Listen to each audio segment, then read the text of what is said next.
Everybody, welcome back to PSGL. George Morgan here and Jack Canat. All the lights are currently lit here on track. And it is go, go, go! Donoso with a crafty maneuver up the inside. Masterclass from the Chilean. official championship points on offer here. Do not count out Danny Berezny. Longe has done the job. This is for the win between these two. Freddie Rasmussen wins the United States Grand Prix. Alfie Butcher wins for the first time ever. Lucas Blakely takes the championship. It's Barry Foreman. Jarno Opmeer is your champion.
Hello, ladies and gentlemen, and welcome back to PSGL Round 7 of Formula 3. And we are at the Jeddah Corniche circuit for another round of Formula 1 racing. I am, of course, Alex, also known as Deathling, one of your commentators here at PSGL F3. And I'm joined by my partner in crime, the man to the that way of me. It's TK, also known as they call me TK. TK, how you doing, mate? I'm doing very, very well. Looking forward to round number 7 here in PSGL F3. There's been some driver changes. There's been some behind-the-scenes changes as well. So lots to look forward to this afternoon. Certainly is. And of course, we have a cracking little title fight going on here in Formula 3. It has been a season like no other for Formula 3. And let's just jump straight to the standings, see what's...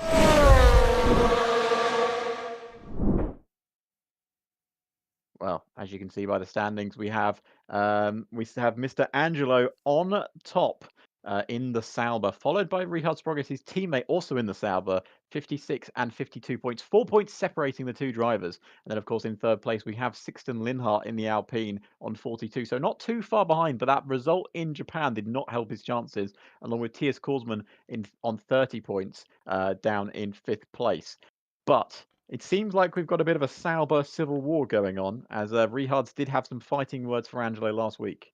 He certainly did indeed. We had a fantastic race out last time, and looking forward to what is going to happen in Jeddah this time around. As you've previously alluded to, Ben Marple's, of course, getting promoted up to F2, and there's another name in there, Tony Hightower, who I believe won't be taking any further part in the season here in PSGL PCF3. Ooh, it's a bit of a surprise, but we still got some fantastic racing. And of course, Angelo coming into this race off 2 back-to-back wins. Can he make it 3 in a row? No driver this season has made it 3 wins in a row. All of them have had a tragic race after their 2 in a row. Well, Richard Sprogges had 2 in a row and then finished 11th in Austria. So Angelo will not be hoping for a result like that. Richard Sprogges has not won since the second round in Miami. So it's still anyone's game to play here, TK. It certainly is indeed. Of course, we cross the threshold of halfway through the season at the moment. Of course, as you previously alluded to, our top 2 separated by only 4 points. Don't, of course, rule out Sixten Linhart down there, just 1 point behind Richard Sprogges going into round number 7 and to tail off the rest of the season. It's going to be fantastic. Certainly is. And I mean, if this Sauber Civil War continues the way we think it is, Sixten's got to be in there to pick up the points. Unfortunately, wasn't there last week. I think strategy and some incidents didn't go his way in Japan, but sometimes you just got to roll with the punches. And we are, of course, at Jeddah, it is a fantastic circuit. I do like this circuit. It's the fastest circuit on the Formula 1 calendar. It's the fastest street circuit ever created. And it's a bit of a DRS train, to be honest with you. But I was saying this to TK earlier on another stream. I was saying if there's any division that can make it exciting, it's Formula 3. So let's hope we can get an exciting race. Yeah, very true. Just before we head into our usual qualifying shenanigans, let's go ahead and have a look at the track map. So, welcome to Jeddah. 3.836 miles, 27 turns is what makes up this Jeddah Corniche circuit. 3 DRS zones to boot as well. And I'll tell you what, it is going to be absolutely fantastic to see our drivers race. I think this track is similar to Monaco. The qualifying is very exciting around Monaco, like it is around Saudi. We've seen a lot of interesting qualifying sessions here in real life and in PSGL. Of course, everyone remembers 2021, one of the most controversial Grand Prix we had that year. Well, apart from the next one that happened. But they said, oh, Jed is going to be controversial. And Abu Dhabi said, hold my beer. So we're going to go into this race looking for a very exciting afternoon.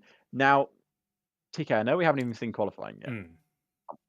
But obviously we have our main 2 protagonists in this title fight, Angelo and Rehards. Who's your money on this weekend? It's a tough question because we've seen it time and time again, at least in the last, 3 or 4 rounds, where Angelo and Rehards have been in positions that could quite easily be commanding the race, and they've actually gone on to cause contact and chaos between the 2 of them. So I wouldn't be surprised if we see that through such a tight and technical circuit like we see in Jeddah here this afternoon. Yeah, there is something about being under the lights in Jeddah and a title fight that just creates carnage. It seems to happen. So let's see if it happens here again. But of course, before that, we have a short qualifying session. Now, the one good thing I will say is I believe ghosting is now off. Only completely in the race, if I remember correctly. It's still on for only qualifying. in the race, so it's still in qualifying. So we will still have to have a restart, unfortunately, which is a shame. But I promise everyone you should stick around during the restart because me and TK will say something funny, and you may want to listen to our insightful information on certain things. We do occasionally give you interesting facts. Every now We and do then. try. Every now and then we just drop a little nugget in there. But we're getting into qualifying now. Is it dry? I would imagine so. Yes, it is dry. There is a chance of rain. It's not impossible. I have seen it happen around here without it being set to that. Now, qualifying session, of course, if you're new to Formula One or new to PSGL, we have a short qualifying session that will last around 18 minutes. And during those 18 minutes, the drivers will have time to set lap times, and obviously the fastest lap will take pole position and an extra point as well. They will indeed. It's a bonus. Well, it's a crucial bonus point, so to speak, for a lot of our drivers. But we have got people heading out already. So, Alex, let's switch across and watch as our drivers prepare to qualify. And they're all coming out of the pit lane now, all getting ready. The first one out here is as Mr. Race, currently out at the top. He's been a bit of he may not be in the title fight, but a bit of an unsung hero this season, I must say. He certainly has been. He's always been among the top. He's always been a driver that's within the talking points. I think that's probably a better way to describe it. He's not been challenging for wins necessarily, but he's always been in the talking points. He's always been kind of one of the drivers that you are always looking out for, and that is it's a fantastic quality to have in a racer. It is, and also I really like his livery as well. Now you probably noticed that isn't a livery that is in regular Formula One. Unfortunately, we're still running with the F1 World Cars. We will be running with them probably for the foreseeable future. I imagine for the rest of the season, which is a shame. Of course, we like to see the liveries. It's easier for us as commentators and you as viewers to see who's driving for who.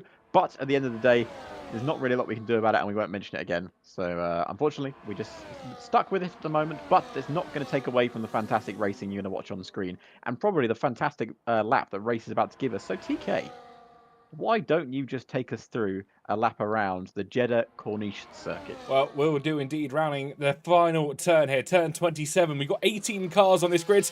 18 Formula 1 cars, and of course, one 2006 Honda Civic.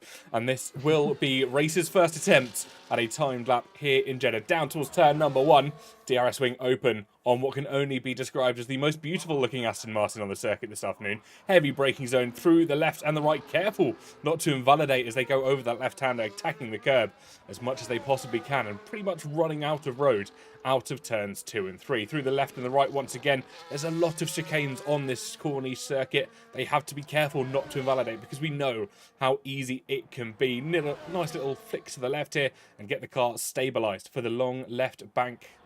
It's crucial to get this corner right, because this sets up essentially sectors 2 and 3 to finalise your run home. Sector 1 is probably the most important sector on this Jeddah circuit. It can be made or lost in that opening sector. And I'll tell you what, it's been done so well by Race at the moment. Through sector 2 they go, using all of the track available to them here, Alex. Absolutely stunning driving from, I'm assuming the Aston Martin. I would assume so. But yeah, purple sectors 1 and 2, almost to be expected, of course, being the first driver out on the track through turn 26, the long left-hander. DRS open for the final time on this circuit, if you don't include the start-finish straight, because we've already had that once. Into turn number 27, the final left-hander. Let's see what the time to beat this afternoon is going to be for Race as they run it down towards the line. DRS open to finish off the flying lap. Careful not to invalidate on the pit entry. 1:26.9 is what sets us up for our runs. A very nice opening lap there from Mr. Race as other cars are crossing the line. I think some people have invalidated. Tiers Korsman 27.3 there, a bit further down on the pecking order, but not too far away from the rest of the grid. Yeah, a couple of validations coming from some of our drivers as other people starting. And Boba goes to top of the timesheets there with a 26.912. Yelt Korsman, of course, the brother of Tiers Korsman, brothers in arms here, 6th and 7th. And then we've got Daniel, who's put it 3rd. And I say that as Giovanni jumps into 3rd. A name I don't recognise, as the 2006 Honda Civic is the fastest car on circuit right now. Well, if you told me before the broadcast was going to start that we'd have 18 Formula 1 cars on this circuit, and a 2006 Honda Civic came and took provisional pole position, I probably would have believed you. Probably would have done. Sixten Linhart has invalidated his lap time, by the way. Oh, gosh. Richard Sprogis. No, Richard Sprogis has invalidated his lap time. Sixten Linhart's still on a lap. So our championship man in 2nd place, currently on invalidated lap. Linhart, only 8th fastest. But our championship leader is coming through the final sector now to set what will be his first lap of the session in his actually very nice Kick Sauber livery. Yep, very, very nice indeed. Actually, both of himself and Richard Sprogis rocking somewhat green cars, at least to give us the element of surprise. But through the final corner, Angelo having a bit of a kick out on the rear, and I think rightfully decides into the pit lane he comes. Wow. Both drivers, that would have been a 26.7, so that would have been provisional pole. Quite possibly. Why did he back out of the lap there, TK? Well, I'm sure that's something we'll be able to speak to him at the end of the race course if they end up on that podium. At least one Kick Sauber, though, has dressed up, shall we say, for the occasion. Richard Sprogis running what I can only describe as more Mercedes-style livery this afternoon. He's proving, I think, he wants to prove another point here, TK, that they are not, they may be in the same car, but they are not teammates. That is strong words, and exactly how I would have put it as well. Of course, 5 drivers not setting lap times at the moment. We'll exclude Danielle there. Of course, they've already retired from this session, so what I can only assume to be a quali ban heading into this race. I would assume so, yeah. I mean, it's going to be tricky for him because you can overtake on this circuit, no doubt about it, but it's really about where you start. I think if my memory is correct, we've had how many races around here in real life? 4, I want to say. That would be about right, yeah. And I want to say that 50% or maybe 70% of the time, pole position has gone on to win the Grand Prix. Oh, now you're really testing my maths here, Alex. Because Lewis won in 2021 and he was started on pole. And 2022, I think Perez started on pole, but Charles won the race. 23... I would probably say Max started on pole and Max probably won. But maybe it was Perez. And then 24, I can't remember. Wow. Well, we'll wait for confirmation on that. Because I might be wrong there. That's a citation needed. Citation on needed, that one. indeed. It certainly is. But yeah, what I'm trying. Basically, my point is, it's an overtaking circuit, but people are going to get stuck in DRS trains if they do not qualify further up the grid. Yeah. So yeah, Verstappen's won twice, Perez won 23, Lewis won 21. I don't quite know where they started from. I know Lewis started on pole in 21, and I know Perez started on pole in 22. Well, we'll wait for those answers. I'm sure someone in chat will know, but we have got more sim racing to go here this afternoon. Yes, of course. 3 drivers who have yet to set a lap time out at the moment. That'll be Thomas Laminen, Marcel Bega. I'm going to hope I pronounced that right. And of course, Zach Miles. I think it is. That sounds about right, doesn't it? Bega or Beagle. I'm going to go Bega. And of course, Zach Miles in a P18. And it's actually Thomas Laminen up to P2 here. Oh, what a Fantastic lap. drive. Very good lap, splitting the Honda Civic and Gabriel Quinton there, who's put in a very good lap there to be on pole position. I mean, he's been very fast, don't get me wrong, but I mean, I wouldn't have expected him to be on pole at this stage. But I suppose our 2 championship heavy hitters, Richard Sprogis and Angelo, haven't set lap times yet. Very, very true. Of course, Zach Miles, who actually went out for a second lap, went back into the pit lane to restart. Angelo now on a hot lap as they head through Sector 1. Let's watch on board with them and see what they can put down here, Alex, because I think this could be make or break with them. 9.5 minutes to go in our qualifying session. You want to at least get a banker lap on the board. It's genuinely very important to get that banker lap on, because then you've got something to improve on. So you've got times to look at and see where you can improve in sectors. But that first sector was breathtaking. I mean, literally, you are centimeters away from the wall at any moment, and you've got to really be on the limits on this circuit. And you can go over the limits. We've seen that so many times, and I think we've seen it in this session as well. The amount of people invalidating lap times, it can be really tricky. So going into the middle sector here, crossing the middle sector line, 59.8 in the middle sector before. Oh, he's invalidated. He's gone off wide, and it's going to be another invalidation, and that's another lap thrown away by Angelo. Don't quite know what's going on here for Angelo. Maybe the setup's not quite right. Maybe you have to go back in, have another chat with their engineer, and this could be absolutely fascinating to see what, of course, our championship leader does in the next few moments. How many pairs of soft tires have they got left, Alex? They have 1 pair of softs left, so they're going to get 1 lap, unless they've gone softer, which they probably have because we have a restart. So they have 2 sets left. Of course, they will be able to use that with the restart. In addition, Honda Civic doesn't look to be improving as they head through the first sector. Marcel Bega into the pits. Boba has invalidated their lap. We're just going through, seeing if we can find someone on a lap. I tell you what, Giovanni has improved by about a 10th through the second sector. 3/10 through the second sector. Is a purple second sector as well, Alex. This could be a good lap. Looking like a good lap as well, and it's really interesting to see the different setups here as well, because it's a lot of straight line speed you need around this circuit, but that first sector, you need a lot of downforce on your car. So what do you sacrifice? Do you sacrifice the straights, or do you sacrifice the downforce? I imagine these guys, being professional as they are probably sacrificing the downforce. Yeah, almost certainly. Timo in chat. Oh, it's pole position, 126.6. Nearly 50 thousandths of a second quicker than Gabriel Quintino just below him now. Timo in chat, they have 4 sets of softs, guys. Everyone chose softer, of course. Makes sense with the restart that they know is coming at the end of this session.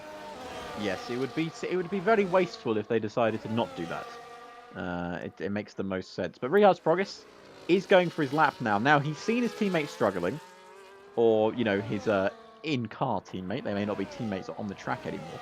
But he needs to get a lap on here. 7 minutes left in the session. Hasn't got a lap on the board. His teammate also doesn't have a lap on the board. I mean, this is the perfect opportunity to really climb up the timesheets. Yeah, certainly is. They head through the twists and turns of Sector 1. I think they're being a little bit cautious here. I heard them back off the throttle as they headed out of Sector 1. It is showing as purple, but take that with a pinch of salt as they have not yet set a time on our board. We know it can be a little bit finicky when it comes to confirming or denying those purple sectors, but keep an eye on Richard Sprogis. I think Zach Miles is just ahead of him. He is indeed heading through the second sector. Not quite sure what the SRC driver's laying down as we missed him on the second sector split. Oh, and I think Gabriel Quinton's just jumped up to second place there, have they? No, it's not. Someone jumped up the grid. Was it Race? Race up to P3. Lillian up to P1. Fantastic drive there. 126.588. Lillian's back. I didn't even realise. Lillian's back in back racing. What a lap! Fantastic lap. We saw Zach Miles jumping up to P. Trying to find him on the board now, because I've lost him. Richard. Riyadh's pole position, 126.553. If you are in any doubt here this afternoon that Riyadh means business, that is your check. Take it to the bank and cash it in. Angelo on his lap now. He's seen the marker been laid down by his teammate. He needs to get his lap on, but maybe not just his teammate. Obviously, his championship rival. 31.6 in the first sector. It's not a purple first sector here, TK. That could be fascinating, but then again, it could have been a quick Sector 1 on their previous attempts, or that might be the game being the game through some things. Sectors 2 and 3 is probably where it's more important. This is where you can really start to unlock the car. And, of course, millimetres matter across this entire circuit, but I think around the latter sectors of this is where it's really going to matter for Angelo this afternoon. Turn 22, struggled with it. He makes it. He gets it right this time, though. Millimetres perfect, that, and a purple sector 2 according to the game as well. We'll take that with a pinch of salt, but final corner for him now. He's got to get this right to set him up for a good lap. Here we go, one final corner to go. Get the braking point right, get the acceleration point even better, and he's put that pin perfect, as you said. DRS wide open until the line. Can he match his teammate's lap time? Oh, it's so close. 13. And it's a 1-2. Oh, 13 thousandths of a second separating them there. And I think it's going to be close if he's got enough time to get in and out again. I think he's going to... Oh, yeah, it's going to be very close. So what about... It's about a 140 lap here, 150? Keep an eye on Yelte here. They were going quicker, but they're into the pit lane. Let's see who's about to cross the line. It is very hard to do as Marcel Bega goes up to P4. It's trying to hard guessing the colours because they're not exactly the same as they would be with traditional F1 cars. Very true. So Rihard's progress is in the pits now with 3 minutes 40 on the clock. I think he will be fine, Angelo, but I think it will be cutting it close. Yeah, they've got to go back into the pit as well. I'm gonna watch the ball because no one's coming out on an out lap now. It's Angelo and Marcel on in laps essentially. So yeah, there's not really a lot of places you can cut corners as well to gain some time back. I mean, there's one corner that he knows of. Of course, he did it to invalidate his lap last time around, but yeah, doesn't but really. You can't really go straight on there. No, it's just going to put you into a wall. 3 minutes on the clock. I think he's going to be okay. Marcel, on the other hand, I don't think he's going to be okay because he's just gone through sector 2. So, well, Angelo's in.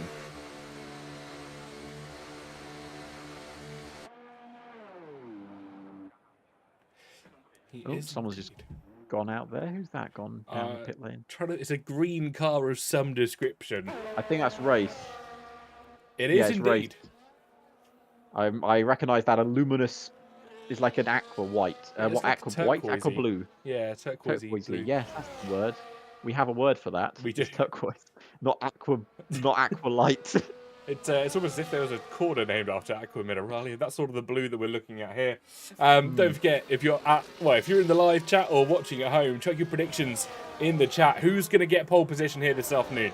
2 minutes and 17 seconds remain on our qualifying clock. Ignore what it says at the top left-hand side. It's not a traditional Q1, Q2, Q3 session. This is just one singular short qualifying to determine who starts in what order in about 2 minutes' time. My odds are with Rihard Sprogis, and there we go. We have got a prediction in the chat. Will it be Rihard? Will it be Angelo? Will it be Lillian? Or will it be someone else who takes the top spot in this qualifying session? Everyone's out of the pit apart from Marcel, who's only just made it back in. So that's probably Marcel's qualifying over. Angelo and Rihard came out basically at the same time, but one of them was a bit further back. So Race will be is he the first one to start a lap here, or is it going to be someone in front of Race? Someone has jumped him in front. I'm now trying to figure out who. I think it might be it is Boba. Boba. Is it Boba? I think Boba's probably better for YouTube. Yes. 94% for Jarno Watmir. Clearly Giovanni, Lillian Pole. Where's Jarno? And Yelte Korsman for Pole. So I think chat is really split here this afternoon. Final runs coming your way. 1 minute left on our clock. And Boba takes us away. And Marcel does retire in the pits as expected. So fourth is the best he can do without doing another lap. But yeah, Boba through the first sector looking pretty decent through there. Currently down in P12 at the moment. But there is nothing between the gaps ahead of them. So if they can get a good lap time on the board, they are in for a good qualifying session. everyone should make the line. I'm just keeping an eye on everyone. I think Angelo's backed off a little bit, so he's got a bit of space to work with. And Rihard Sprogis, of course, I think in that queue as well. Purple sector 1 there from Boba. Interesting stuff. I'm just trying to keep an eye on Ryan Grog for a second, because he's going to make it to the line. It's going to be very close for himself, but the times are going to come thick and fast here. Certainly are. Oh, Boba's made a little mistake That's and cut the corner. invalidated. That's invalidated. Got to be invalidated. That's Boba's out of qualifying 11th only. So we're going to return to our to some of the guys that are doing our main lap times. But race, of course, is the next one on. Not improving. Matched his middle sector by maybe a few thousandths of a second. Got to find a decent final corner, but there's not really a lot of braking zones to find out. He's low on ERS as well. And I will keep an eye on to see what he can do. So through the final corner, this will be the first lap time that's valid of the final session, followed by Honda Civic. So here we go. Race to the line. Can he improve on his P7? DRS wide open. He crosses the line now. And he jumps up to P4. Good improvement in the final sector. Honda Civic crosses the line. Doesn't improve his lap time. So we now got everyone coming towards the line to finish what will be their final laps. T.S. Korsman from 14th. Where can he jump up to? Only to 12th. Not a good improvement from T.S. Korsman. Who's next to the line? It's, I believe that was Zach Miles. Doesn't improve. Thomas Laminen goes fourth fastest. Lillian goes on to provisional pole with a great lap time there. And let's see the competition behind. Next across the line is Yelp Korsman. Can't improve his lap time. Keanu jumps up to P9. Here comes Rihard Sprogis, the championship contender. Can he take pole position? No, he misses out. He can't take pole. So it's down to Angelo to deny Lillian on their return. Gabriel Quinton splits them. Angelo to the line. He can't take pole either, which means it is Lillian on pole position here in F3 once again. Wow, what a qualifying session we've just seen here this afternoon. Ryan Grob out the death as well, jumping themselves up to P9 to finish it off. But Lillian, after only getting 19% of the chat votes, takes pole position here. 9 thousandths of a second quicker than Gabriel Quintino and 57 thousandths quicker than Rihard Sprogis. To round us out, your top 10 then. Angelo, P4, Thomas, Race, Marcel, Giovanni, Ryan Grob, and Keanu Luntart. Round out your top 10. Daniel Sixton, the 2006 Honda Civic, T.S. Korsman, Buba, Zach Miles, Larry Tulke, Yelte Korsman, and Danielle. Round out your top 19 here, Alex. 6/10 separate the top 17, and a 10th separate the top 4. Mental numbers. I think we're in for a special race. Pardon me, that was disgusting. So you do apologise. You are forgiven. It's the non-branded energy drink that I'm drinking. It does things. But yeah, I think we're in for a cracking race. Now, of course, you're wondering why we're back on our faces. It's because we have a quick lobby restart. But you know what can make a lobby restart go much faster? What's that, Alex? A GTO Mega.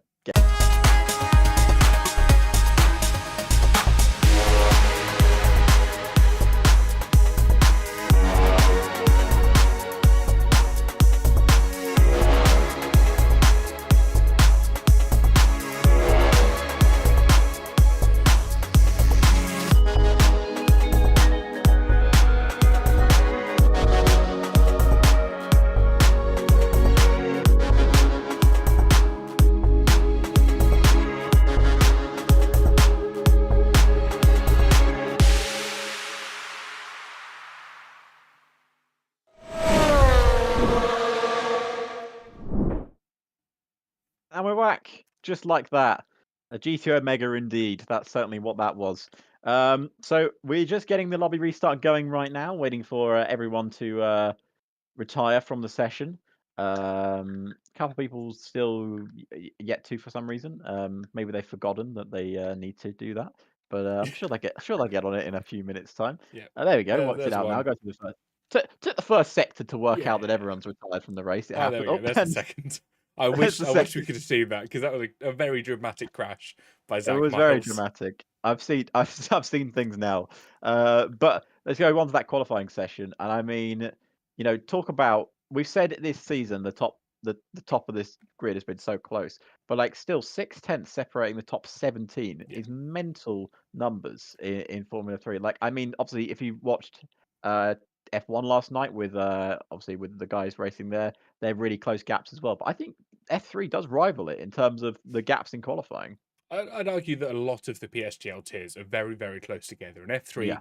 is a reminiscence of that in many ways to none, because you get the opportunity to race drivers that are very, very similar to your pace level, and that is why we see extremely close qualifying sessions. We've seen different drivers take pole positions on numerous occasions. We've seen multiple race winners in this season. We've had 6 races. We've had 3 different race winners, and that is incredible. Yeah, it is incredible. Now, if I'm not mistaken, Lillian was in a tier above and they dropped down, or Good question. Let's see if I chat can't knows. remember.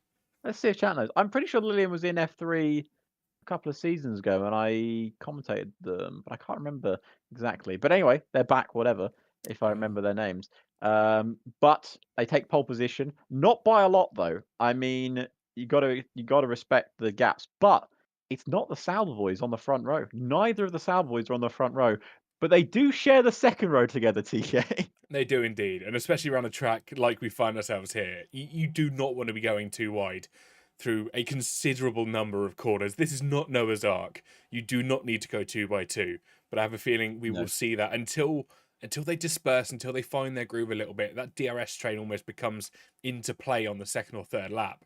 We are going to see a lot of side by side, a lot of hairy moments where drivers are trying to gain that early advantage, but quite possibly aren't thinking about the later stages of the race. Yeah, and I mean that is very true, and I'd be very interested to see the strategy wise here as well, because obviously they're both fighting for a title. They may both be part of the same team, but they probably both have different engineers, I would imagine.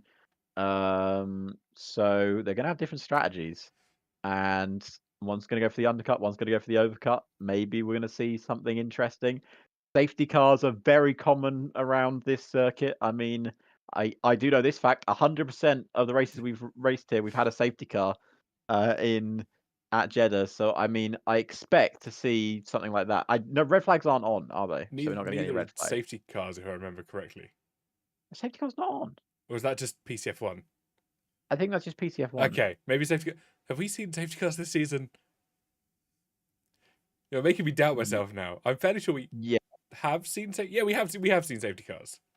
they're on reduced, but they are on. Yes, Yes, I've just quickly checked. But Myland is on.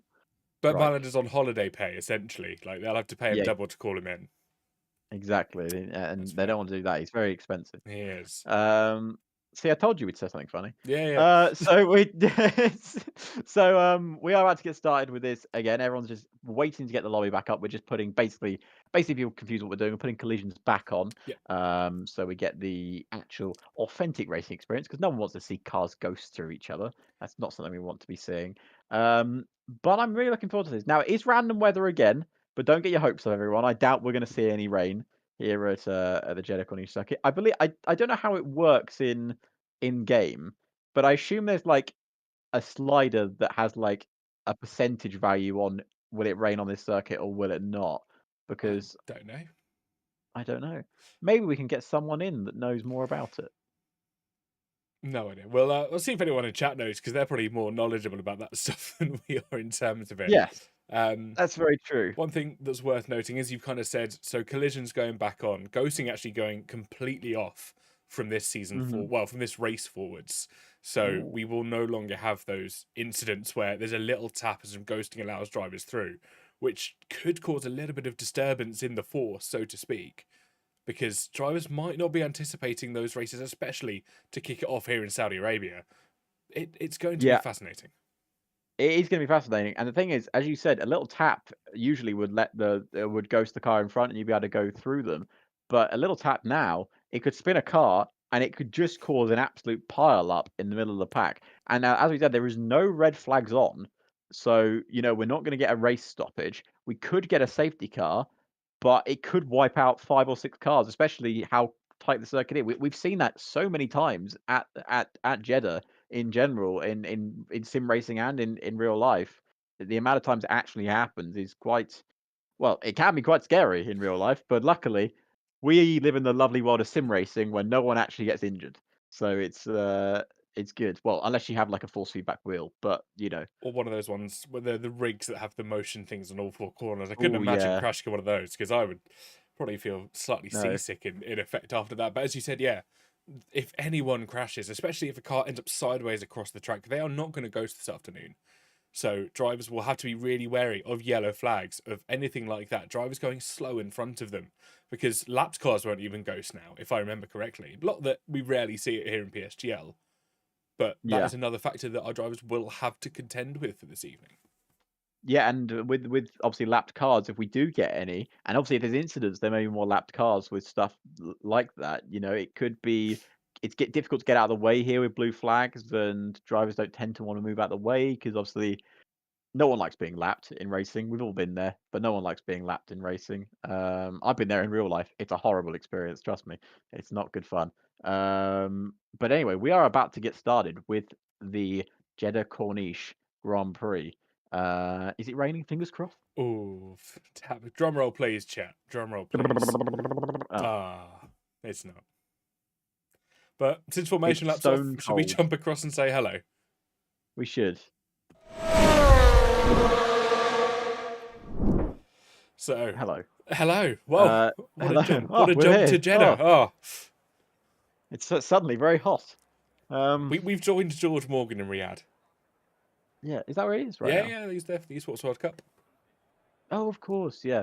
I was meant to do some refereeing for that, but it all fell apart. Huh. Refereeing. Yeah. Like looking after like checking like basically like stewarding, but Ah, kind of it. But it also fell apart for various different reasons that I ah. won't get into. But yeah, I'm looking forward to this. This is Hmm. going to be great. 19 cars line up on our grid. How many of them will make the checkered flag? Let's find out. But of course, PSGL is not known for its carnage and chaos, so I expect all 19 to make the grid. But anyway, here we go. Lights are coming on here at Jeddah. It's 5 lights on.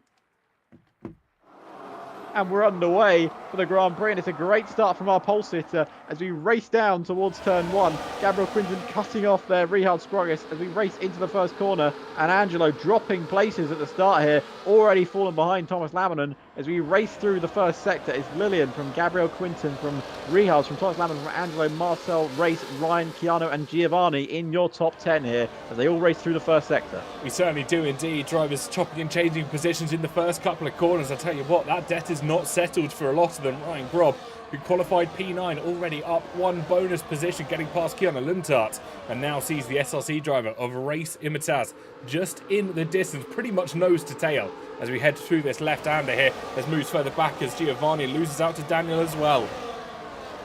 Great move there from Daniel, and we've got a mixture of tyres on the grid, hards and mediums, all across the Grand Prix. And interestingly enough, Angelo and Richard's on different tyres as expected.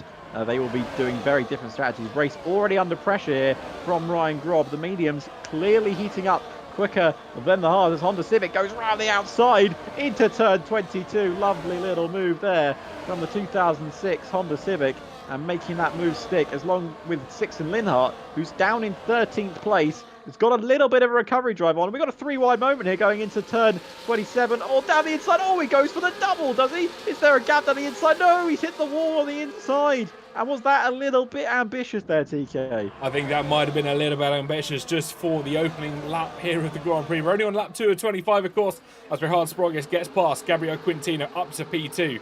Now, interestingly, you mentioned... Oh!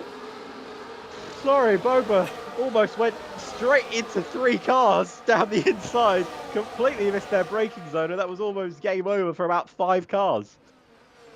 Wow, this is really kicking off here in Jeddah at the moment. Drivers do not know where to place their cars. I think a lot are being rather tentative as we head through the streets of Jeddah.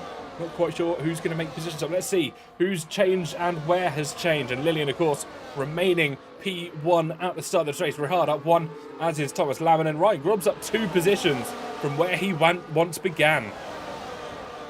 Good start from Ryan Grubb up into 7th place, ahead of Race, as well as Keanu is right up the back of Race, who's really struggling on these hard tyres, struggling to get them warmed up. He's going to go round the outside there, and Keanu up into 8th place as he chases down the back of Ryan Grubb. DRS already enabled here on lap 2, of course, in the Grand Prix, as we now return to the front battle. And Gabriel Quinton It's really making a charge now for Rihard Sprogis, along with Thomas Lammerton, along with Lillian, who is under all sorts of pressure with, well, basically 5 cars behind them with DRS. Yep, do indeed. Let's see what's going to happen to Lillian as they head down towards turn number 1. All of the drivers with the DRS. They might be a bit of a sitting duck as they head down here. Rihard Sprogis moves to the inside line. Gabriel Quintino thought about it, but backs out. Rihard Sprogis down the inside. We'll have to hang it around the outside of turn number 2, but it's a new race leader here in Saudi Arabia. Rihard Sprogis takes the race lead away from Lillian. A championship contender up to P1, which would, as it stands, put him in the lead of the Drivers' World Championship, but a long way to go at the moment. Only lap 3 of 25. His teammate down in 6th place. But you've got to remember, he is on the alternate strategy. He's going hard medium. The rest of them are going medium hard. But from my knowledge of this circuit, engineers in chat, please correct me if I'm wrong, the mediums don't last very long around here.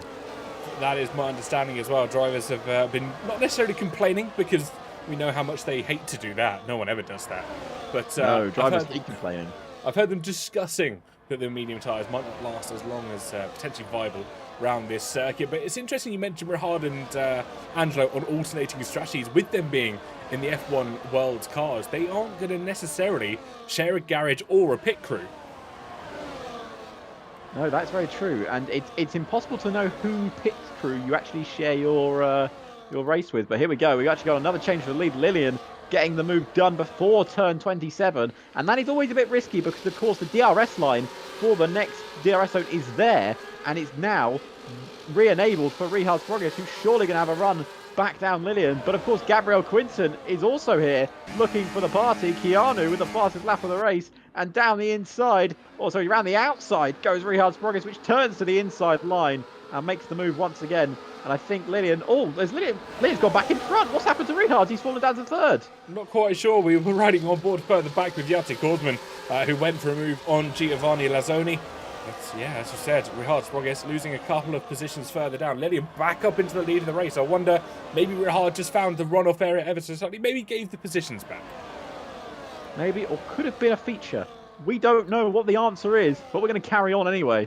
Angelo right up behind the back of these top 5. And he's in the best position right now because he's on these hard tyres, TK. He can sort of really control this race, even though he's not leading it. Of course, yeah, that's the advantage that he now has in his pocket. He has the tyre advantage going forward. And of course, he doesn't necessarily have to have the pace to keep up because he knows it will come later. But Thomas Lammerton is not waiting on his laurels here as they head into Sector 3. He thought about a move for half a second on Rihard Sprogis, but that highlighter green just had to sit behind for the time being. The TF10 driver almost went for it there, and that could have been a massive accident. I mean, it's a dangerous place to make a move anyway. It's a dangerous corner in Formula 1. Down the inside, he's gone for it, though, into the final corner. Thomas Lammerton, has he made it work? No, he hasn't, because Rihard Sprogis had the better exit, and it's allowed Angelo to have a proper run here at Thomas Lammerton, but clearly not got the same straight line speed, because he's now going to get passed by Marcel, as we've got Gabriel Quinton taking the lead of the Grand Prix as well. And a move into turn 1 between Angelo and Marcel as Marcel tries to fight around the outside. There is no grip there, and he did not make that move stick. We have a new race leader once again. It's Gabriel Quinton on this occasion who gets in front of Lillian. But these top 4, we were expecting a DRS train, TK. We have not seen that this afternoon. We haven't indeed. Of course, the race leaders almost don't want to be in the lead of the race at the moment. They don't have that advantage of DRS going forward, so they're almost susceptible to allowing the drivers behind to make those moves, and that is what's keeping the top 10 drivers, and yes, I'm going to say that again, the top 10 drivers all within probably DRS range of each other at the moment.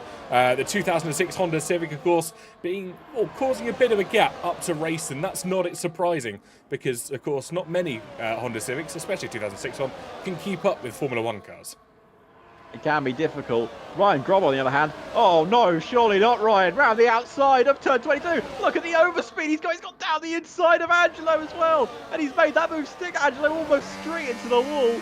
Ryan Grob finding some insane speed there. And he's still wheel to wheel with the Angelo as we go down in towards turn 27. and the cars all going 2 by 2, and it almost ended in disaster in turn 22. Almost went from, well, 0 to hero in half a second. Ryan Grob just managing to hold on, but he's going to have another attack here at Angelo. Down towards turn number 1, the lead of the race changing hands once again. Lillian gets up to P1, and down the inside goes Ryan Grob. Up to P5 for the TF10 driver. Can they hold it through turn 2, though? That's the question. They've got the grip on those medium tyres. Fantastic move, and another position gained. Ryan Grob has got something between his teeth this afternoon, hasn't he?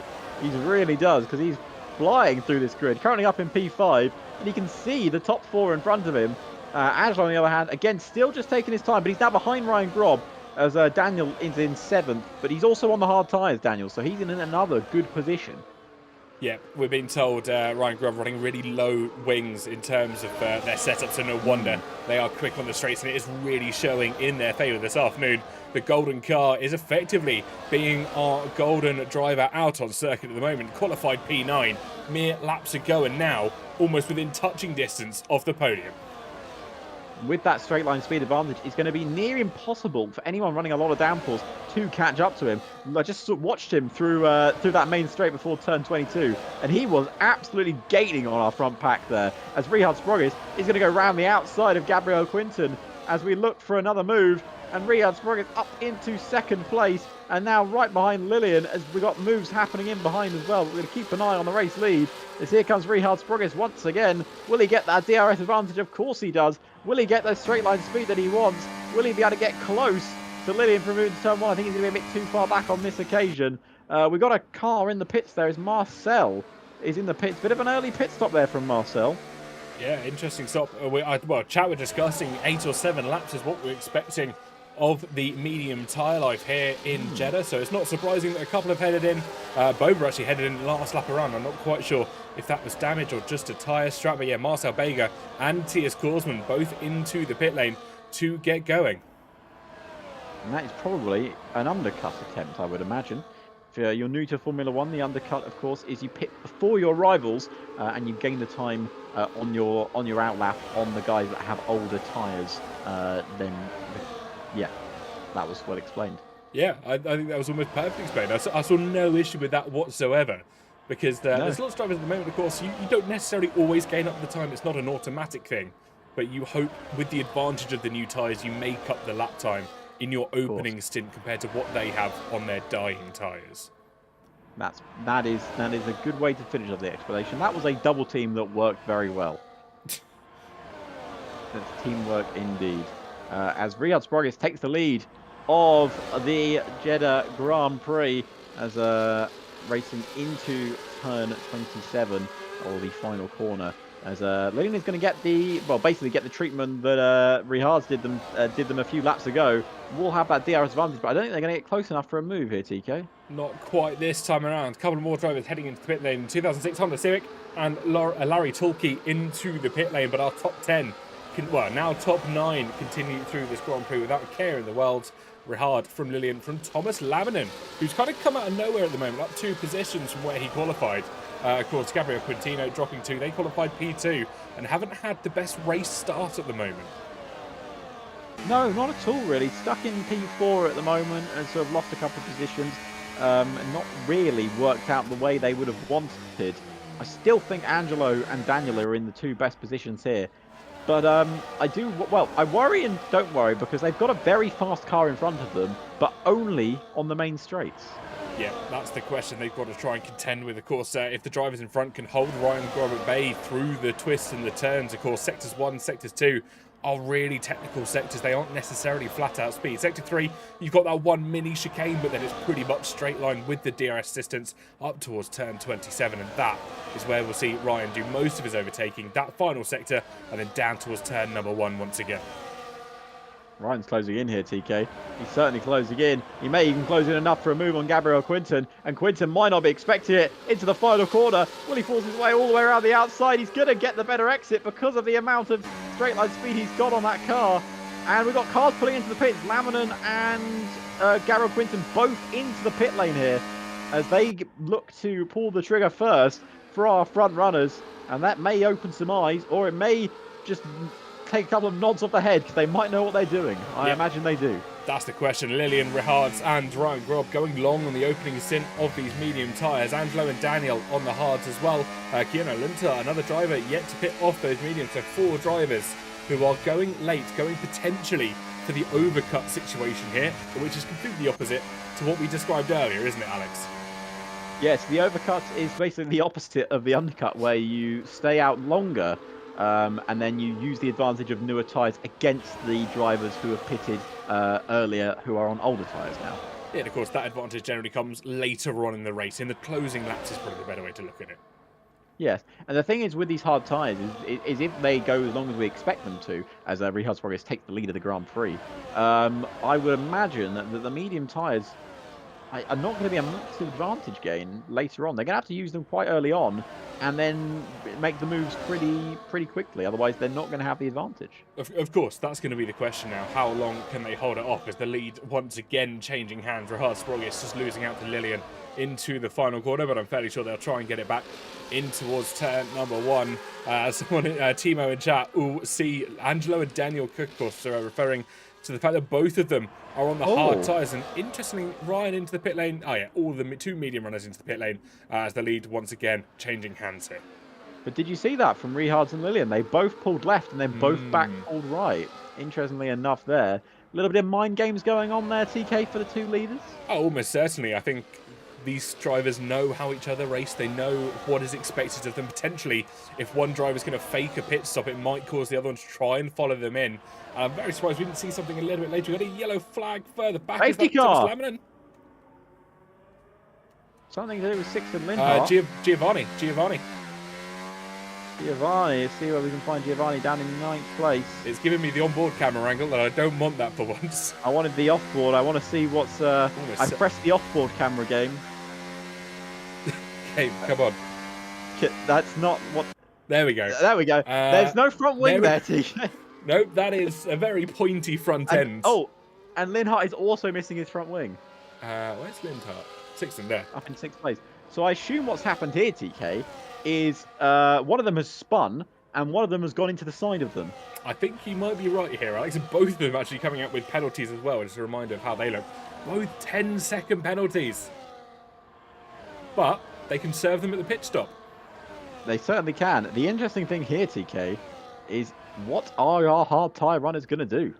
Wow, this works out perfectly for Rihards, Progress and Lillian. I'll tell you what, our race leaders, who now essentially have a free pit stop. But it does not work for the hard tyre runners, because they have to pit now, because they can't go any longer, but they're going to have to go on mediums and hopefully, I guess, hope for another safety car, I'd assume. Let's hope there's no double stacks going on. Unless they just stay out, because that's the only something, like, you can't pit now for mediums. You can't make them last 15 laps when they were only going 7 or 8, surely. I think they're going to have to. Well, let's see what race does. Angelo's on mediums. Yeah, they're going mediums. And Angelo's found himself up in 3rd place, so he's jumped someone there in the pits, has he? Let's see who's jumped where in this. This is going to be interesting, especially 3 drivers on the mediums. Are they surely going to try and take these to the end? I think they might have to. I'm just keeping an eye on where's our other early pit runners. Because Ryan Grob's found himself up in 6th place. That pit stop has moved him ahead of Thomas Laminen. Interesting. Yeah, I'm not quite sure how that's all worked out. So, of course, your new order. Rihards, Progress and Lillian, of course, leading. Angelo, Daniel and Race all forced pretty much to the medium tyres. We're being told in chat, Maximilian Luckhart, I'm hoping I pronounced that right. There's an accent on there somewhere. And you know me and accents, Adam, Alex, they don't go together well. And no. I just called you the wrong name for the first time on stream. Have you? Yeah, I called you Adam and then corrected myself rather quickly. It's all good. Well, we have very similar names, so it's fine. Two Scotsman's retired on track. Oh. That's not good. I'm not sure if you can see there, through turns, I'm assuming 3 and 4. Well, the car's now been removed. Not quite, or maybe just cold tyres? Possibly. Max is fine. Yep, that probably works as well. Can't get it wrong with a 3-letter name. Max is fine. Who are you trying to pronounce the name, sorry? Maximilian Luckhart, which I've probably just insulted him again. Tears crashed. In chat. My apologies in chat. Oh, in chat. Sorry, I was reading through the grid and I was like, I can't see that moment. Oh, I was like, am I going crazy? Okay, that makes sense. Is that the commentator duo? I think it is. It absolutely is, Flipping it. It absolutely is. Hey, Flipping. Wow. Lap 11 of 25. We're about to head on to lap 12 of 25, nearing half race distance here. And I'll tell you what, this is going to be a fascinating end to the Grand Prix. Question is, will the mediums last out? We're being told about 5 to 6% per lap on mediums. So someone can do the calculations. 5 times 12 is about 60 to 70% if you're taking that 5 to 6% estimate. They will see it out. Whether they'll be any good at that end will be another question. It's very curious.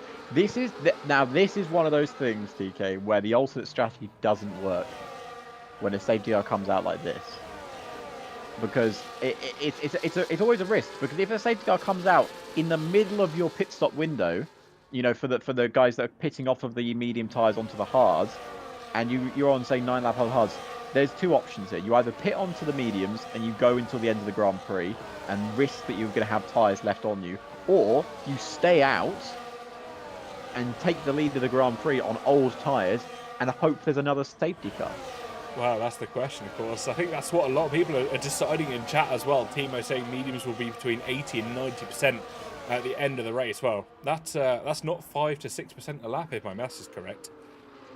The safety car will be in this lap as well. Yes, because everyone's caught up. So, yeah, so we're going to be restarting on lap 13, and they need to make to lap 25.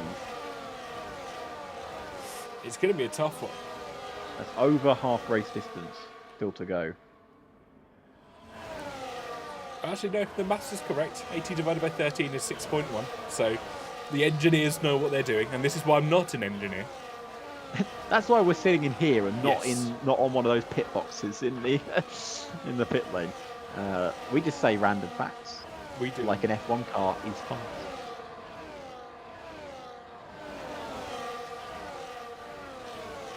Safety car's in his lap ticket. Yeah, it is indeed. Well, let's go racing. Once again, apologies for that. I had a little ping that I was just checking, but we are going to go racing. I thought you were chuckling so much at my joke you couldn't respond. Well, I thought that that's what as it well. was. I just had to mute my mic for half a second because I was laughing. But here comes the weaving, getting those tyres nice and warm-ups, ready to go racing. Engineers, this is your final chance. Have a look at tyres before I remove them off your screens. This is a warning for you because you have been in chat all race asking for tyres on and off. They will not come back on this screen again. There we go. I have the tyres still on, everyone, so I will tell you if anything changes. Okay. But we're going to get back on the way. Racing conditions, Riyadh Progress will be the lead car now. And he's gone. And he's gone a bit earlier than maybe people were expecting. Lillian not caught out completely, but we are back under racing conditions here as we race down towards turn 1. And Race looks to be making a move into turn 1. Will he go for it down the inside? Angelo looks to go around the outside of on Lillian, but didn't make the move stick. We've got moves down the grid. Honda Civic dropping down the order there on 5-lap-old hard tyres. We've got a very mixture of tyres that are young and old. Don't get confused by the safety car top left. We are back under racing conditions. It will go away if we hit a yellow flag. That is something we found out. Oh, Daniel has caught the curb. He's gone for some Tony Hawk skating, and that's not going to help him as Race is back right on him to put some pressure. Is he going to go for it? Into the bank section of the circuit, down the inside goes Race. Can he keep the grip up? Of course, the inside line turns to the outside line. Will he be able to force his way all the way around the outside? It's going to be tricky, it's going to be bold, it's going to be brave, and he's made it work. He's up into P4. What an audacious move there by Race, up to P4 past Daniel, who's been having some issues over the curbs, as we've noticed going forward. Gabriel Quintino on a bit of a comeback drive as well for themselves. Of course, qualifying P2 mere 13 laps ago when we went into the qualifying session, and now has to try and get back through the field. Ryan Grob, though, is in front of him, who we know is running such low downforce in this race. Looks to move around the outside of Daniel, actually, a double move. As we see Rihard lose the lead of the race again. Daniel's up past Ryan Grob. They're going wheel to wheel through the final corner. And actually, Angelo is now in this battle. He is alongside his teammate Rihard's Progress. We've seen this before, Alex. We've seen this before. We certainly have. And oh, is he going to go for it down the inside? He sent it from so far back. They go wheel to wheel. The two Salvas almost colliding there. He was so late on the brakes, but he made it work. He's up into second. Fantastic move. Angelo just dispatching his teammate rather quickly, but he knows, well, it might not be as permanent as he would have liked. Angelo, of course, on that medium tyre. His hand somewhat forced with the safety car coming out earlier than anticipated. Rahad further back on the hard tyres and knows he'll have that advantage as we reach the latter stages of this race. Will the teammates begin to fight, or will Rahad just sit behind, just wait, be patient, knowing that that tyre advantage will come to him in the latter stages? And it surely will, because this is the exact opposite of what it was in Japan, TK. You remember correctly, Angelo was the one chasing down Rahad on dying tyres, and now it's going to be the opposite way round by the end of this Grand Prix. But Lillian's the cork in the bottle here. We didn't really have this in Japan, but Lillian clearly trying to insert themselves into this Sauber civil war and trying to give us something more to think about. Certainly are indeed. Daniel, though, is not done. He's not going to let Ryan Grubb through easily as he retakes P5 here. Both of them with DRS assistance. I wonder if there's been a bit of a wing change for Ryan Grubb, because we don't normally see him get overtaken on the straights, at least that easily. So maybe under the pit stop, dropping down a couple of wing levels, maybe? Possibly done just to help them during the middle sector. We've got a wheel-to-wheel battle here. Keanu going wheel-to-wheel as Angelo takes the lead of the Grand Prix, and now into the lead, ahead of Lillian, ahead of Rahad. But those two are on the hard tyres. Angelo's on the mediums. Angelo needs to run like the wind, as they say, and try and pull away best they can. But it's not going to be easy. Not at all. And racers, be careful here. They cannot allow themselves to have this front three pull away, because if, I like chat agree as well, if Race gets that gap over 1 second, or at least lets that gap get over 1 second, it is GG's for his race victory. But he's just teetering on that DRS ability at the moment. He's playing with the 9/10 or the 1 second. He's not quite sure which way that's going to go at the moment, and I think it's going to be so close as we head into the next DRS zone. Of course, sector number 2. I think we're just about to approach it. If he manages to hold within it, this is going to be vital. I don't think they were close enough. They're not? No, they were not. DRS not open, and that is probably Race's race over with in terms of the battle for the lead, unless we get a safety car or some sort of incident. Now they're going to be really under pressure from Daniel here. So here we go, DRS wide open. I think the smart thing for Race to do is what they're doing, letting Daniel pass, because they need to use the DRS to try and catch up to the leaders, as Lillian once again takes the lead of the Grand Prix. Yep, does indeed. It's a very smart move there by Race, just allowing Daniel through. Hopefully can then use their DRS and almost slingshot each other, work together to catch back up to Rahad's progress as Angelo takes the fastest lap of the race, and the race lead as well. 1:29.427 for the Kick Sauber car, at least the artistic interpretation of the Kick Sauber car here this afternoon. And they currently are still in the lead. We are on lap 16 of 25. We are well over half race distance at the moment. 5 laps on the hards, 5 laps on the mediums. Daniel just under one, well, just hit under 1 second to the race leaders. I think for Race's sake, they want them to get just under. I think they will get DRS, but they've got to keep it through the tricky second sector. But a purple first sector for Daniel there. He's really on the charge as Ryan drops another place there. I wonder how much that wing change is affecting them, because it seems like they seem to be a different man now in that hard tyre than they were on the mediums. Yeah, really not sure what's gone on in Grubb's pit garage under the safety car conditions, because as you said, he was probably one of the fastest men on the track before that came out, and now he seems to be falling ever deeper. Maybe knowing the tyre advantage will come his way at the end of the race is giving him some comfort, but I certainly can't imagine he's not sweating in that helmet, because he's down in P7 now. Coming down the order, and looks like Rahad Sprogges is lining up a move here to make this a Sauber 1-2 this afternoon, or is he going to think about the double overtake? He's got a lot more ERS than the front two. Lillian gets such a fantastic exit out of the final corner, and here we go, DRS wide open. Are we going to get a double slipstream effect here from Rahad Sprogges? No, he's just going to bide his time. Daniel, on the other hand, sets the fast lap of the Grand Prix. I told you he was looking quick through that first sector. He certainly is. He's about 8/10 off of the leaders, but he's well within our fight. And we've got a yellow flag. Thomas Laminen's retired on circuit, and we've got a virtual safety car, as I think Laminen was straight into the wall, but it's just a virtual, not a full. Yep, it looks like, according to the track map at least, turn number 1, you can see the lime green dot just stranded between turn 1 and turns 2. And I wonder if that was just a little bit of contact between someone, I think rightfully leaving the session, maybe a little bit hot-headed there. It's really easy to DNF here, especially with the high speeds, close walls. It's a very high-speed Monaco if you want to take it that way. But virtual safety car our drivers have to be very careful not to exceed that 60% speed limit, because if they do, a drive-through will be coming their way, and surely that is race end. A drive-through penalty in a division like this is pretty much game over. It has allowed Daniel and Race to close up to the front three, though, because they are basically racing between safety car lines at the moment. It's going to be a long virtual safety car, it seems. But are we going to get back under racing conditions soon? They are waiting, they are praying, they are wondering when it will go. When will this safety car head back in? And when will we be back under full racing conditions? It doesn't look like it's just yet. The virtual safety car is still out here in full effect. Are we going to see it come in on this lap? It's been a long virtual safety car here, TK. It's almost been an entire lap of the VSC.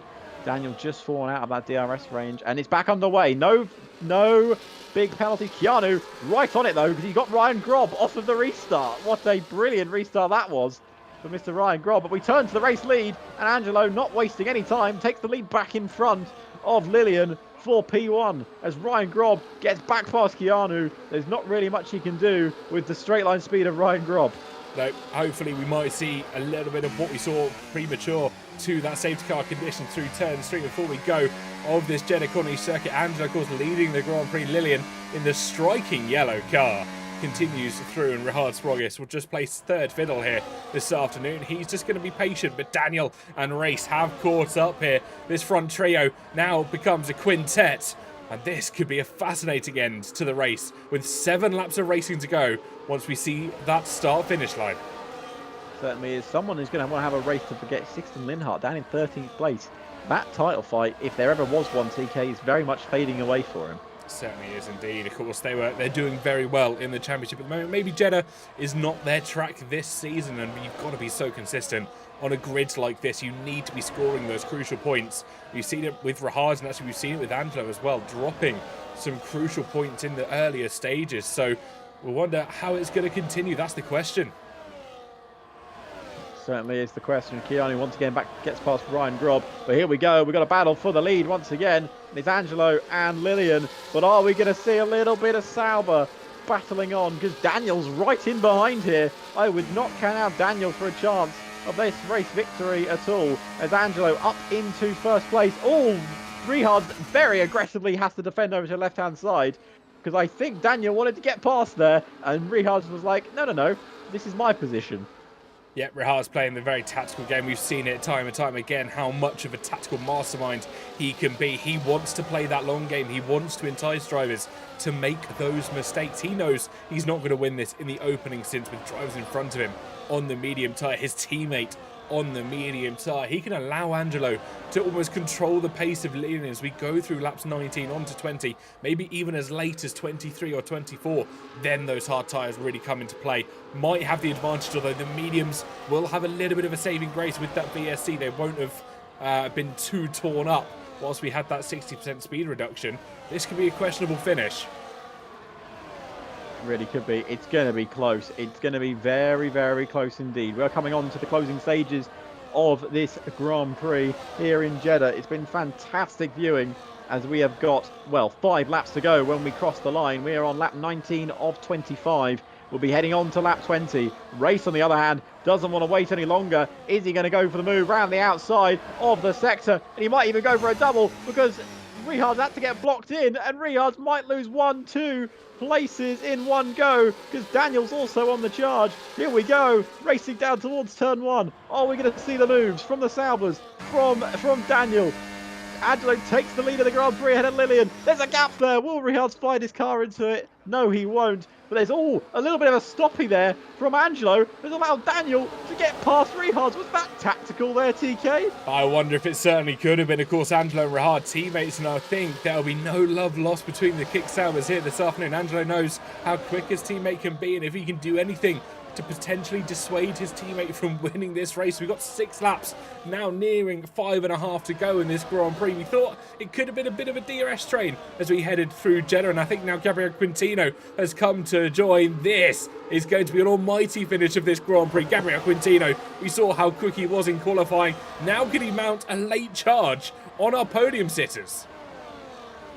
5.5 laps to go, 6 cars. battling for P1. Actually, you know what? It might have been more because Ryan Grob and Keanu are getting involved as well here, TK. They are indeed. It is positions hand over fist for a lot of our drivers. And I don't think anyone knows how many people are going to be caught up in this battle as we continue through the Grand Prix. It looks like Richard Sprogis has just dropped off the back as he gets past Daniel here. The colour's slightly confusing on our screens. Angelo losing out P2, and I thought Daniel was going to go for a double dive there for P2 himself. They continue through. Someone's had a bit of contact with the wall. No front wing damage, maybe just a little bit of cosmetic from the sponsor boards, and this is Racel. This is Richard Sprogis in the blue Mercedes trying to get past Daniel. They're going wheel to wheel. Down into turn number 1. It's a late dive by Daniel in the inside. He tried and move on Angelo. He's not going to make it through, but Richard Sprogis saw the door opening. He wanted it back, but it's not gone successfully. Once again, Richard Sprogis will just have to wait in P4. And I mean, Richard was pushed very close to the wall there by Angelo. Angelo had no intention of letting his teammates to pass there, even if it was playing the team game to keep them on DRS. Lillian, on the other hand, took that Grand Prix lead and decided to try and run away with it, but I don't think Angelo's going to let them do that. Exactly that. We've got laps ever diminishing here in the Grand Prix. Richard Sprogis, who's not necessarily only playing second fiddle, he's down in P4 at the moment. He knows he's not where he wants to be as we continue through this Grand Prix.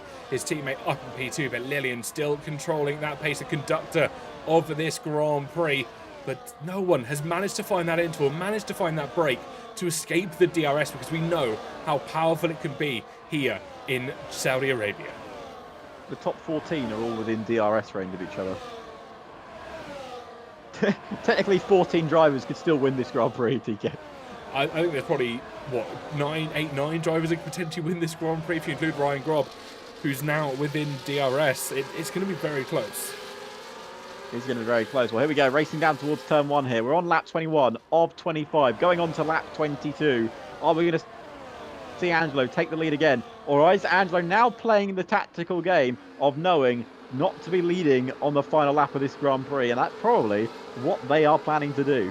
Yep, indeed. It's we've seen it again. We saw it in other laps as well, especially around Spain. I think it was a little bit last minute for a couple of our drivers, but Lillian knows if they control the race Grand Prix, maybe charge some of their battery as well, the bright yellow car could light up the skies here in Jeddah as we continue through. Lap 22 and 25, 3.5 laps of racing to go. Angelo P2, Daniel P3, and Richard Sprogis in P4. These are essentially your main contenders. Race Gabriel Quintino, Keanu Luntart, Ryan Grob, Zach Miles also still involved. You can see how close the entire field is after the VSC, after the full safety car.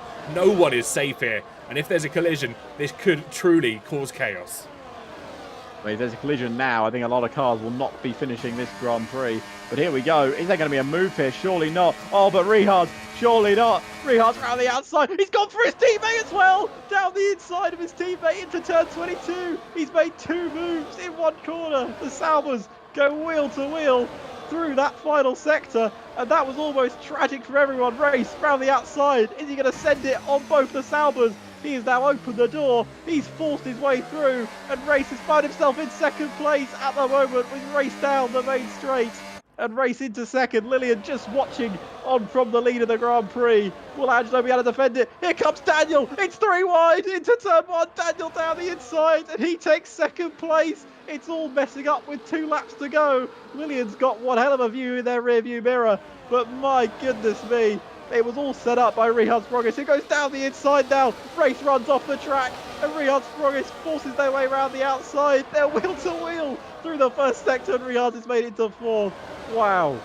Well, Gabriel Quintino having the door slammed firmly in their face there by the partnership of Richard Sprogis and Race P4 and P5. And Gabriel Quintino will not be happy with that. The driver that qualified second in the earlier qualifying session will be looking to, of course, at least get on the podium. We know how quick they can be over a single lap, and with those single laps continuing to diminish in this Grand Prix, it is still anyone's game. But as you said, Lillian will be absolutely ecstatic with the thought of everyone battling further behind. They now have Daniel and Angelo to contend with to be their fellow podium standers in just 2.5 laps time. It's the quick section, sector 3, that can quite often catch drivers out. That quick little chicane can often dismantle the car, disbalance the car, so to speak. And final corner we go, turn 27. of this Jeddah Courtney circuit. 2 laps to go here in the Grand Prix. Look for a dive down the inside. Is race up past Rahad Sprogis. They're wheel to wheel now. Those mediums are clinging on for dear life, but they are not going anywhere. Rahad Sprogis will have to look in his mirrors. He's got to be careful not to lose the DRS from Angelo in front. Is Gabriel Quintino now going to make it 3 wide down the inside. There's contact between himself and Race. They continue successfully. Keanu Luntard getting involved now. Lap 24 of 25. 2 to go here, Alex. Fascinating stuff. And Race falls down to 7th now. Race really dropping like a stone as it stands. And I mean, that was all set up by Rihad's audacious double overtake into turn 22 on their teammate. We're on the penultimate lap of the Grand Prix. Lillian leads from Daniel, from Angelo, from Rihad Sprogis. Gabriel Quinton is there. Everyone is still involved. Ryan Grob, will he go down the inside into the bank section of the circuit? Race is unfortunately just being absolutely taken apart here as they now fall down to 8th place as Ryan Grob is up into 7th. He's had such a good Grand Prix so far. We saw how quick he was in a straight line before the safety car came out. Maybe some front wing adjustments when it did indeed, because he's not been that quick in a straight line in the latter half of this race. P7 though, he's got Keanu Lunter as his next victim up ahead, but we're about to start in a couple of quarters time the final lap of this Grand Prix. Can Lillian hold on through 4 more DRS zones? That is going to be the question. The bright yellow car that leads us through. Daniel is under pressure from Angelo, who's going to look for a move around the outside into the final corner. Can they swing it? They might go for 1, if not 2. They can't go for 2, but they definitely will go side by side. 2 cars now. It's like Noah's Ark. They are going 2 by 2 into turn number 1. They slip back in, wait for the slipstream, and Rahad Sprogis has made it a front 4 as he looks to remove down the inside. He's late on the brakes. He's past Angelo. He's past his teammate. More crucially, the hard tyres now coming into their own. The battle with the teammates, the two Saubers, are not giving each other any love. Not at all. Bit of rubbing and racing between the drivers. We're on the final lap here at Jeddah. It's been a cracking Grand Prix once again here in Formula 3. Lillian holds on to that Grand Prix lead. I wonder if the hards are just starting to become a little bit better than those mediums, because they are struggling to hold on in these corners. But of course, Lillian still has to defend. There is 2 DRS zones left to go. Technically, there is 3, but that main straight isn't long enough, really, to make an overtake going down towards the finishing line. But let's find out what we have left through the middle sector now. Angelo chasing down the back of Rihad Sprogis, who's got a little bit of a snap on there through the middle sector. There we go, DRS wide open now for our front 4 as we race down towards turn 22. Keanu looking for a move on Gabriel Quinton, but we're keeping an eye on the battle for the lead. No moves done yet, because we've got to race down to turn 27, the final corner, and then the main straight. This is it now or never for our race leaders. Here we go. Daniel round the outside takes the lead of the Jeddah Grand Prix, but is it going to be enough for our drivers as Lillian's forced out wide as Rihad Sprogis gets into second place? And is it going to be Lillian? Is it going to be Rihad? Lillian takes second, just on the line. Rihad finishes third, Angelo fourth. But for Daniel, he wins the Grand Prix. And what a Grand Prix it was. My goodness me. What a finish we just saw. Everyone so separated after that before the safety car. Brought together by, of course, Bert Mylander, who got called in. Daniel, who sat so patiently through the latter stages of this race behind Lillian, not going for those moves where other drivers potentially were, causing damage to their car, causing damage to their tyres. And that is what's allowed Daniel to become triumphant here this afternoon. Lillian, of course, starting on pole position, will have to play second fiddle for the time being. P2 for themselves, and of course P3 going to Rahad Sprogis, just pipping out their teammate Angelo by about 2.5 tenths of a second. Fascinating end to that Grand Prix, Alex. P11 to P1. I think there's only one man who deserves my driver of the day. Absolutely. And, fastest lap as well. Yeah, I mean, what a race from Daniel. Brilliant from stuff. So Lillian, to round out the rest of your grid. So Lillian in second and Rihad Sprogis in third. That rounds out your podium. Then we've got Angelo in fourth. Gabriel Quinton from second to fifth. Not a good afternoon for him. Then we've got Ryan in sixth. Then Keanu in seventh. Zach Miles in eighth. Then we've got Race, Daniel, Linhart, Lari, Marcel, Giovanni, Yelt, the 2006 Honda Civic, Boba, and then your non-finishers were Thomas Laminen and T.S. Korsman in 18th and 19th, respectively. What a Grand Prix. Once again, F3 does not let us down in quality. We'll be getting interviews going on right in a few moments' time, as I think which, of course, was Rihad Sprogis, Lillian, and Daniel. Daniel, indeed. Fascinating end. And as you said, F3 never disappoints here in, excuse me, PSGL. We'll be getting drivers in for an interview in just a couple of moments' time. More impressively, Alex, just as we drop down to the bottom of the fields, a 2006 Honda Civic actually beat out a Formula One car in a race. Who'd have thought it? Who would have thought it? Not me. No. Not me at all. To be fair, I think it was circumstances because I think Boba pitted for soft tires. So That I makes think sense. Potentially going for a fastest lap attempt. Yes. So we're going to bring in Rihard's Progress, who's actually already finished. So we're going to move him into the commentary box, the third, which is the commentary box we are in, and we're talking to the man who was sitting second in the championship, who may now be leading the championship, or it's going to be very close. It is Rihard's Progress, who finished in third place this afternoon. Riyadh, what a Grand Prix from where we were watching. That safety car came out at the exact right moment for you. You got your elbows out with your teammate once again, but a Grand Prix to remember. And obviously, I know you wanted the win, but it was a fantastic race. Yeah, everything was going really my way, and into the first stint was just trying to hold the pace. Everything was going really good, to be honest. Like I wasn't expecting to be really lucky, but yeah, was lucky with the safety car, of course. But then yeah, start was good after the safety car. Tried to work together with Lillian and Angela, I think was it. Uh, was really good until the P4, P5 guys came in. Then the chaos started like exploding. Let's say it like that.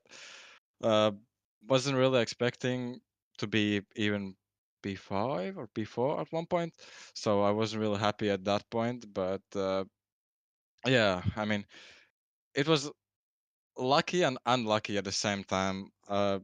Maybe some really unlucky uh, incidents where I couldn't overtake or people overtook me, and I couldn't keep up the pace. I mean position. So yeah, I was really lucky to be even third, to be honest, because last laps were pretty chaotic for me. I had pretty much no ERS. I was just trying to save as much as possible, but yeah, P2 was on the line. It was really, really close. Would have been even happier, but yeah, I mean P3 is good, but yeah, not happy. I'm just okay with the result. The most the most important thing that I finished ahead of Angelo, so we are closing the gap, and hopefully next week I will be finally ahead of him. Yeah, certainly closing the gap, and of course that is the most important. You finished ahead of him. Yeah, just on the line with Lillian. That is a shame to lose that P2 just then, but it was a great race anyway. Beyond that, but yeah, let's have a quick look at the next Grand Prix. The next race is, if I am not mistaken, I believe it's Mexico. Mexico.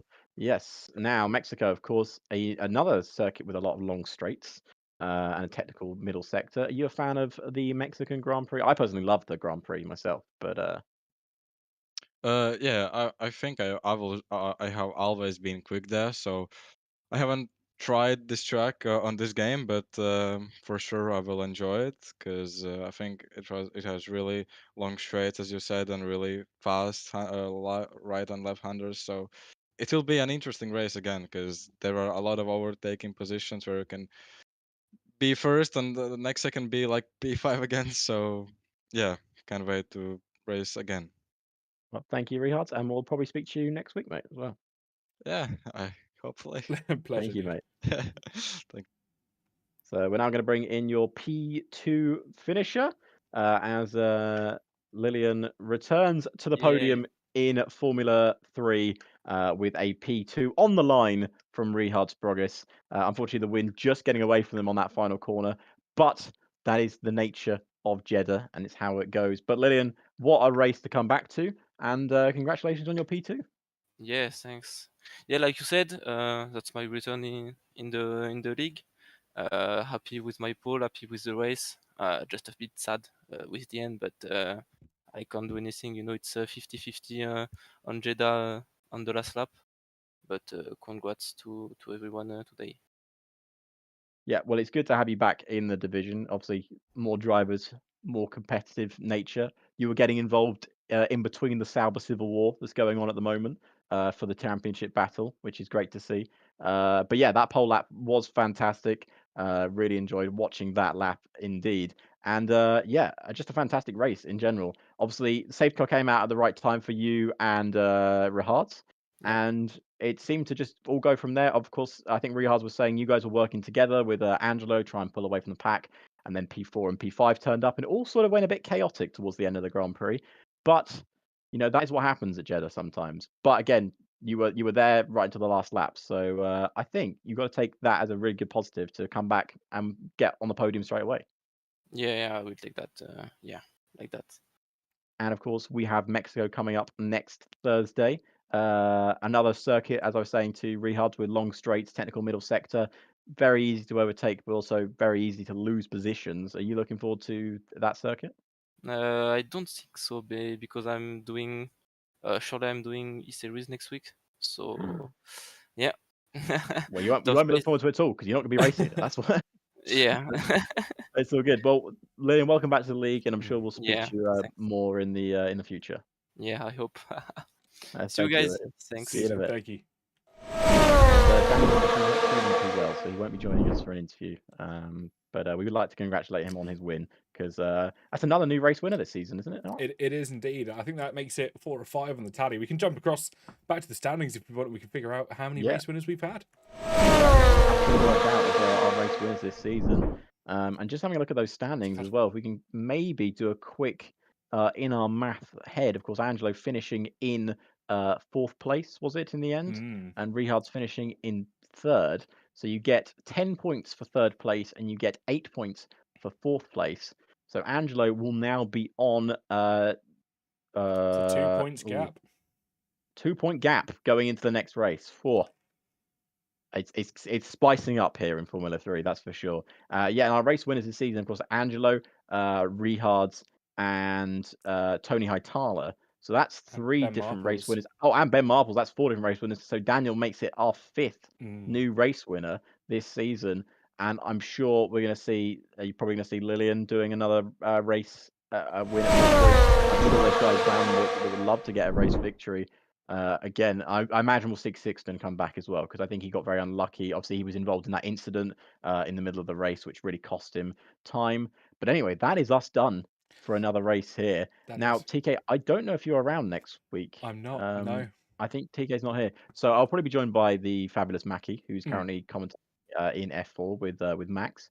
Now, this is not the end of PSGL action, of course. F2 and F4 is going on right now, so go tune into both of them. Have them on 2 different monitors. Yeah. Have one on your phone. Have one on your PC. Tune into both as much PSGL content as you can. Follow us on Discord, on Twitter, on Instagram, on Twitch, on TikTok, all of that good stuff that you can do, and just get more PSGL action in your life. That's what you need. So TK, thank you once again for running the stream and being with me for today. You're welcome. It was enjoyable as always. It's always good fun. We had a great race, and we will see you guys. Well, you'll see me next week for Mexico, and we'll be back very shortly.